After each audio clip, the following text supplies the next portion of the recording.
भाई मैं तो मानता हूँ, हम थोड़ी देर पहले पॉडकास्ट से पहले मैं और शुभम भाई डिस्कस कर रहे थे, न्यूयॉर्क की बात कर रहे थे। भाई न्यूयॉर्क में अपने ज्यादा डर लगता है यार। इंडिया लोग सोचते हैं न्यूयॉर्क वो अमेरिकन ड्रीम में जी रहे हैं, time square, statue of liberty. New York ज्यादा खतरनाक है अगर तुम बेवकूफ हो तो।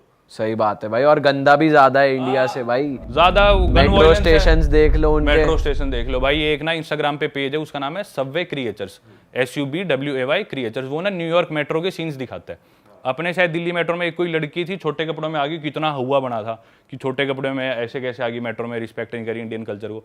भाई वो पेज जाके देखना, तुम्हें सच्चाई पता चलेगी। कई लोग, मैं बताता हूँ ना, मेरी बातें मानते नहीं लोग। भाई मेट्रो स्टेशन में जाके मेट्रो चलती मेट्रो के अंदर पॉटी कर रहे हैं। क्या? हाँ भाई, पेज पे देखो, मेरे खुद आंखों देखी चीजें है तो मैंने मेरी आंखों से देख रखा है। एक आदमी लेके आया टब, एक लेके आया एक जार में पानी।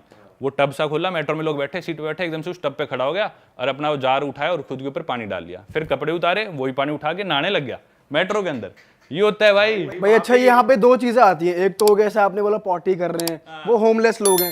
लेकिन ये जो आपने बोला शार लेने वाला, कुछ लोग कंटेंट के लिए भी कर रहे हैं। कंटेंट नहीं भाई, वो क्रेजी है लोग, कंटेंट वाले भी है, पर ना काफी लोग ड्रग ही होते हैं ना, ड्रग एडिक्ट्स है, दिमाग मेंटली अनस्टेबल है, हिपी टाइप हो गए। हिप्पी भी कह लो। पर वो ना जिस तरह डिप्रेशन इतना है, कम्युनिटी लिविंग है नहीं अपने तरह। अपने तो परिवार वाले संभाल लेते हैं, दोस्त रिश्तेदार संभाल लेते हैं, अकेले रहते हैं बिल्कुल आइसोलेटेड। थोड़ा सा भी दिमाग फिर गया, सेटिंग छोड़गी तो वो गर्लफ्रेंड छोड़गी तो चले जाते हैं। सही बात है। फिर वो अपने नशे करते हैं, वो लाइफ से बिल्कुल ऑफ ट्रैक हो लेते हैं। भाई गन्स वगैरह भी तो आसानी से मिल जाती है वहां पे, हर किसी को, कोई भी ले सकता है शायद। हर स्टेट के लॉज अलग है। कुछ स्टेट्स में तो ऐसे सीधा वॉलमार्ट पे जाओ, ठीक है मेरे को दे दे एक ब्रेड का पैकेट और एक बंदूक दे दे, जाके ले आओ, ऐसा सिस्टम है। तो हर स्टेट के, न्यूयॉर्क के थोड़े से स्ट्रिक्ट है, पर न्यूयॉर्क में भी मिल जाती है। और वहाँ गन खरीदो तो कितने की आएगी वैसे? भाई गन मैंने खरीदी नहीं यार कभी, पता नहीं, गन का मुझे आइडिया नहीं। अच्छा, लेकिन टूरिस्ट लोग थोड़ी खरीद सकते हैं। नहीं, टूरिस्ट नहीं ले सकते, आप वहाँ के सिटीजन होने चाहिए। एग्जैक्ट नहीं, मैंने सब पूछा कि आपको पता हो कि कोई नहीं, वो मैंने नहीं, पर अपने से तो सस्ती होंगी ऑब्वियसली। सबवे में वहाँ पे एक और चीज होती है भाई, मेट्रो जैसे आ रही है ना, तो कोई आदमी मेट्रो के पास खड़ा नहीं मिलेगा। अपने वो पीली पट्टी होती है, वो भी अपन क्रॉस करके खड़े हो जाएंगे, ड्राइवर को यूं कर देंगे हाँ इधर लगा। वहाँ ऐसे नहीं, वहाँ खड़े होंगे 10 फुट पीछे। ये नहीं कि वो सिविलाइज्ड है, ये क्योंकि वो डरते हैं। क्योंकि कई लोग क्या करते हैं, जो दिमाग से पागल है, मेट्रो आ रही है किसी को भी, वो दिमाग से पागल है, धक्का दे देंगे, वो मेट्रो से भिड़ के मर जाते लोग। तो ऐसे बहुत कॉमन है इंसिडेंट्स। मैं पहले दिन खुद आगे खड़ा, मैं सोच रहा है लोग पीछे क्यों खड़े। फिर मेरे को एक लोकल ने बताई, फिर मैंने जाके यूट्यूब पे वीडियोस देखी, इतना कॉमन है भाई।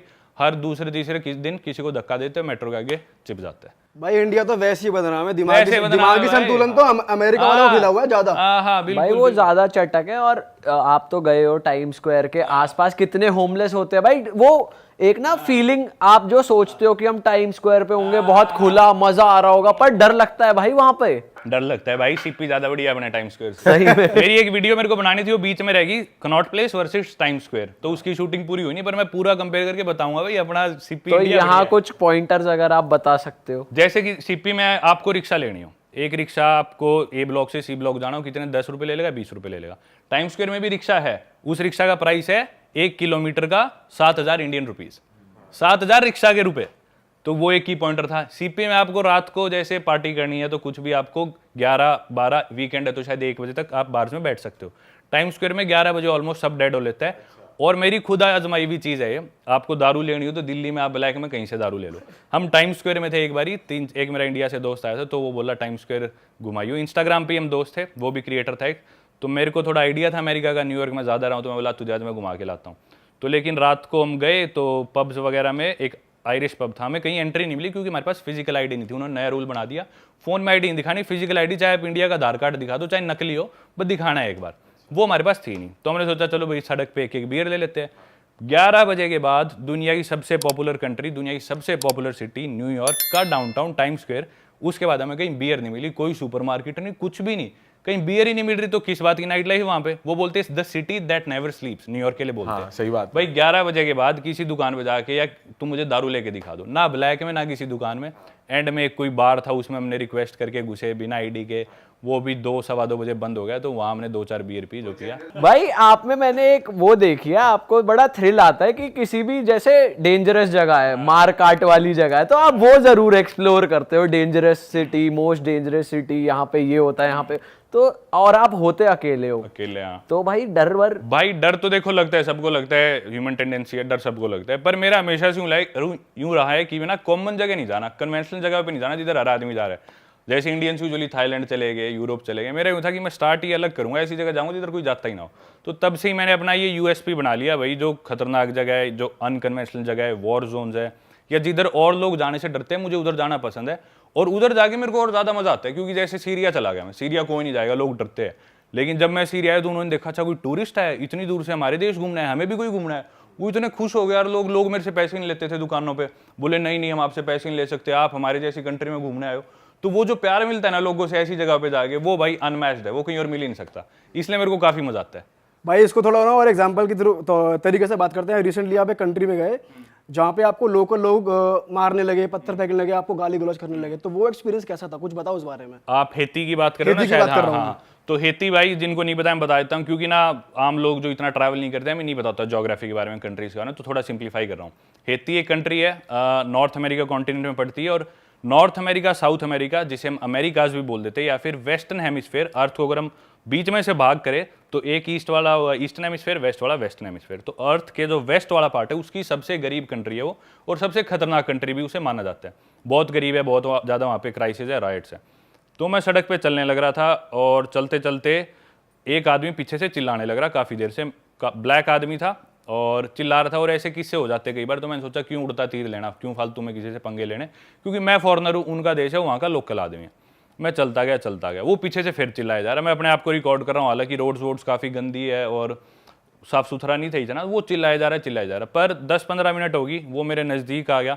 तो मुझे लगा कि अब तो फाइट और फ्लाइट वाली सिचुएशन आ गई है, तो लड़ना पड़ेगा या भागना पड़ेगा। तो मैं जैसे चलने लग रहा हूँ, मेरे लेफ्ट साइड में 2 लड़के बैठे थे, एक जीप थी, उस जीप पे 2 तगड़े लड़के बैठे थे, लोकल ही थे, वो भी ब्लैक्स वहीं के, हाइती के। तो वो मेरे को दूर से घूरने लग रहा है, पीछे से मेरे राइट साइड में वो आ रहा है, लेफ्ट साइड में 2 लड़के जीप पे मेरे को घूरने लग रहे हैं, मैं ऐसे चलने लग रहा हूँ। तो मैं अब समझ गया कि हो सकता है ये मिले हुए सारे और ये मेरे पे अटैक करे। वो मेरे को घूर रहे हैं, मैंने फ़ोन जेब में डाल लिया, रिकॉर्डिंग बंद कर दी कि अब कुछ भी हो सकता है। और वैसे से दिल भी मेरा धक धक, मेरा उनसे आई कॉन्टैक्ट दूर से होने लग रहा है। मैं उनके नज़दीक आया, एकदम से उनमें से एक को इंग्लिश आती थी, वो बोला नाइस मसल्स ब्रो। तो मैं समझ गया वो ये मेरी तारीफ करने के लिए देख रहे थे कि ये तो अपनी साइड है, अगर रोड़ा हो भी गया तो अब कोई दिक्कत नहीं है। तो मैं समझ गया अब दिक्कत नहीं है। मैंने उन्हें ओवरटेक करा, चलते चलते मैंने उन्हें थैंक यू बोला, मर्सी बोला, उधर फ्रेंच बोलते हैं और क्रियोल बोलते हैं। तो पीछे से वो फिर भी शांत नहीं, उसने देख लिया 2 इससे बात कर रहे, फिर भी वो नहीं रुका। मैं चलता गया, फिर मैंने कैमरा निकाल के अपनी रिकॉर्डिंग कंटिन्यू रखी। वो पास आया, वो चिल्लाने लग गया मेरे पे। फिर मैंने सोचा भाई अब तो इसे देखते हैं। मैंने देख लिया ये अकेला है, मुझे ये भी दिख गया इसके पास हथियार नहीं है, साइज में मैं उसके डबल था ऑलमोस्ट। तो मैंने सोचा अब तो मैं इसे ले लूंगा लपेटे में। वो पास आया, मैं बोला हाँ क्या सिस्टम है तेरा। मैंने बढ़िया उसे धमकाया इंग्लिश में, मैंने उसे गाली नहीं दी क्योंकि उसने गाली नहीं दी थी। उसने मेरे पे हाथ नहीं उठाया, मैंने नहीं उठाया, तो मैंने उसे धमकाया बढ़िया इंग्लिश में। उसके पास गया, जब मैं पास आया तब उसने देखा कि भी ये तो साइज में डबल है मेरे से, दूर से उसे पता नहीं चल रहा था। तो मेरे यहाँ तक आ रहा होगा, वो 5.25 साढ़े 5 फुट का होगा, मैं 6.5 फुट का लगभग। तो वो डर गया एकदम से, वो फिर एकदम बिदक गया, नहीं ये वाई आर यू रिकॉर्डिंग। मैं बोला भाई मैं अपनी वीडियो बना रहा हूँ, तेरी थोड़ी बना रहा हूँ, तेरे को क्या दिक्कत है, मैं चाहे कुछ करूँ, तू प्रेसिडेंट है इस देश का जो मेरे को बताएगा कि इधर रिकॉर्डिंग ना कर, कौन है तू, पुलिस वाला है, तेरा क्या सिस्टम है। तो कर करके बोला नहीं you know better than me, I am sorry, do whatever you want to. वो डर गया और उसे धमका के फिर मैं आ गया। तो भाई ये इंसिडेंट था जो आप बात कर रहे थे। पर भैया अगर इतनी तुम्हें प्रॉब्लम है कि मैं गंदगी दिखा रहा हूँ तो अपना देश साफ कर लो भाई। लोग इंडिया के भी तो गंदगी दिखाते है, तो हमारी गलती है, साफ करो इसे। अरे वाह, आपने ये वीडियो यहाँ तक देख ली भाई, तुमने हमारी मेहनत सफल कर दिया, तुम ही लोग हो असली रियल हिट। और अगर आपको बहुत मजा आ रहा है ऐसी क्लिप्स में, ऐसी वीडियोस में, तो फटाफट जाइए प्लेलिस्ट पे बिंज वॉच कीजिए, सारी वीडियोस देख डालो और मौज काटो। That is it. हम मिलेंगे नए पॉडकास्ट में, नए क्लिप में। Till then bye bye, see you, take care, do subscribe.